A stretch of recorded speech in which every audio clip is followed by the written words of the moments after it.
Alright, today's video is about the butterfly. I know, isn't it sweet?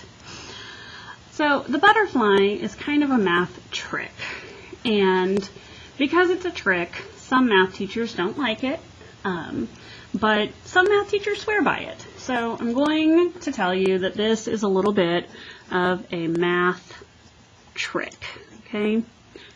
And because it's a trick, and because I'm really not a huge fan of tricks myself, I feel compelled to show you how the trick works, okay?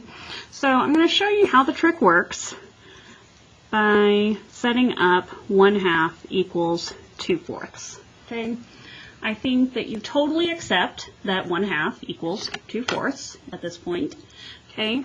So the way the butterfly works is if I circle these two numbers and these two numbers, 2 times 2 is 4, and 4 times 1 is 4. I know, crazy, huh? Okay, and like, it'll work every time. So before you can use this trick though, you have to know some things about it, okay? So rule 1 with the butterfly, and this could possibly be the only rule, but I'm just going to write it out like there's going to be more. Rule number 1. The fractions must, absolutely must, have an equal sign between them. Okay? Some of you are going to go butterfly crazy, and the next time you're told to add fractions, you're going to be butterflying them, and that's just not right, okay? So you can only do the butterfly if there's an equal sign between your fractions, okay? And I'm actually going to write another couple of butterflies here. Let's do 1/3 equals 1/3 equals 9/27. Do you believe me? Well, the butterfly will show you. 9 times 3, 27. 27 times 1, 27. I know, every time. Okay, so now, again, I feel compelled to tell you why this works. And I'm going to do it with the 1 times 3, 9/27. Okay? So let's go ahead and come down here. We're going to do proving the butterfly. Because you can't use it if you can't prove it. Okay? That's just my personal rule. Okay. So if I have 1/3 equals 9/27. Okay? So I can do anything to either side of the equal sign as long as I do it to both. Okay? So I could do 3 times 1/3 as long as I do times 3 over here. Okay? If you think about this as like, you know, well, like if I had 1 equals 1, okay, if I did 3 times 1 and times 3, I would still have 3 equals 3, and that's still true, okay? So, when I do 3 times 1/3, okay, when I do 3 times 1/3, the 3's cancel each other out, okay? What do I mean by that? Well, I mean what I have here is 3 times 1 divided by 3, okay? And if I multiply something by a number and then I immediately divide that number away, then I'm just left with that number, okay? So now I just have a 1 on this side of the equal sign, okay? And over here on the other side, I have 9 times 3 divided by 27, okay? So again, I can do anything to either side as long as I do it to both. So I can multiply both sides by 27 now, okay? So what I now have is 27 times 1 on this side, and then these 27's cancel each other out for the same reason that the 3's did, Okay, if I divide something by 27 and then immediately multiply it by 27, I'm just left with whatever I had. Okay, so 27 times 1 equals 9 times 3. And if you remember what I set up in my butterfly,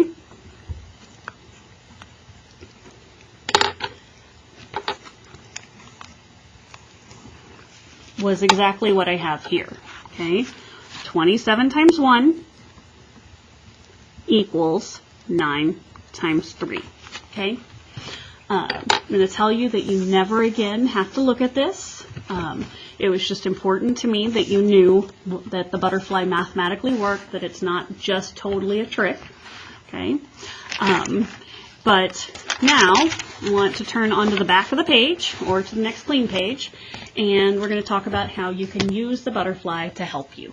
Okay, so using the butterfly.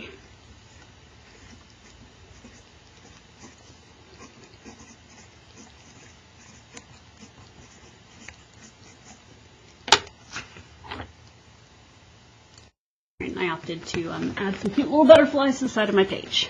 Okay, so pretty soon you're going to be learning about proportions, and I bet you're now a little bit irritated with me that I didn't teach this to you back when you were doing equivalent fractions, but that's okay. So let's say that I knew that I had that 3 over 5 equaled, okay, something, some unknown over 15, okay? Like we did that a lot, right? When we were doing equivalent fractions and we had, 5, times 3 equals 15, so 3 times 3 is going to be 9, okay? But, as we've been saying, you can also use the butterfly, okay? So, how would that work? Well, I now have 3 times 15, which is 45, equals 5 times x. And as we previously discussed, if I have something times a number and I immediately divide by that number, I'm left with just the number. And I can divide by 5 on this side of the equal sign if I do it on the other side of the equal sign. 45 divided by 5 is, of course, 9. X equals 9. Which is what you thought to begin with, okay? But sometimes we set up things like 3/5 equals something over 18. And now I'm like, whoa, 5 times nothing equals 18. This is no good. And this is where that butterfly is so helpful, okay? So now I have 3 times 18, which I actually don't know off the top of my head, so I'll do the math. 54. That seems reasonable. Okay, so now I've got 54 equals 5x. Okay, how? Because this is 54 and this is 5x, and these are going to be the same. Okay, so now I divide both sides by 5, which gives me x by itself. And then I do 54 divided by 5, which is going to be 10.8, right? Okay, so x equals 10.8, okay? So this is how using the butterfly can help you find unknowns, okay, in kind of a comparison of fractions, all right? So now you have the butterfly, proving the butterfly, and using the butterfly. Okay, and basically we'll go ahead and set out that the thing is when you are missing a number from your butterfly, and we're going to put some little quotation marks there, multiply the two you have